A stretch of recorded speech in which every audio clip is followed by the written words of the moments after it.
ஏத்தே என்ன மர்மோளே?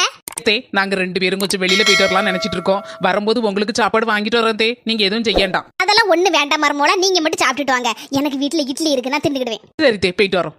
பாத்து எடுத்து போயிட்டு வாங்க. புது மர்மோவா நல்லவளா தான் இருக்கா. சின்ன பொண்ணு என்ன வேணும்னு சொல்லு, ஆர்டர் பண்ணதே. எனக்கு காஃபி மட்டும் போதுங்க. சின்ன ஒரு முக்கியமான போன் வருது, பேசிட்டு வரேன். நீ காஃபி ஆர்டர் பண்ணி குடிச்சிட்டு என்னம்மா உடம்புக்கு முடியலையா? ஆமாமாக்கா, என்னனோ படபடத்துட்டு வருது. மாத்திரையும் வேற இல்ல. ஆஸ்பத்திரிக்கு வந்து கூட்டு போறியாமா? இப்ப நான் இப்பதானே வந்தேன். தங்கச்சிட்ட போன் பண்ணி சொல்லு. தங்கச்சிட்டியா? அம்மா, எனக்கு ஏகப்பட்ட வேலை கிடக்கு. வா மர்மோவா, வெட்டியா தானே இருப்பா. அவளை கூட்டிட்டு போ. எங்க அம்மா காரிக்கு வேற வேலை இல்ல. சரி, வரும்போது ஏதாவது மாத்திரை வாங்கிட்டு வரேன். யாருங்க ஃபோன் பண்ணது? யாரு எங்க அம்மா தான். இப்பதானே வீட்ல இருந்து வந்தோம். ஆமா, எங்க அம்மைக்கு நம்ம 2 பேரும் வெளியே போகவே பிடிக்கல. அதனாலதான் உடம்பு சரியில்லை அது இதுன்னு சொல்லிட்டு சீக்கிரம் வீட்டுக்கு கிளம்பி வா அப்படின்னு போய் சொல்லுதா. உடம்பு சரியில்லைன்னு யாராவது போய் சொல்லுவாங்களாங்க? இதே மாதிரி நம்மளுக்கும் வயசாகும். அப்ப நம்ம மாமி வந்து இப்படி சொன்னோம்னா நமக்கு எவ்வளவு வருத்தமா இருக்கும். வாங்க போவோம், முதல்ல அத்தையை ஹாஸ்பிட்டல்ல கூட்டு போவோம்.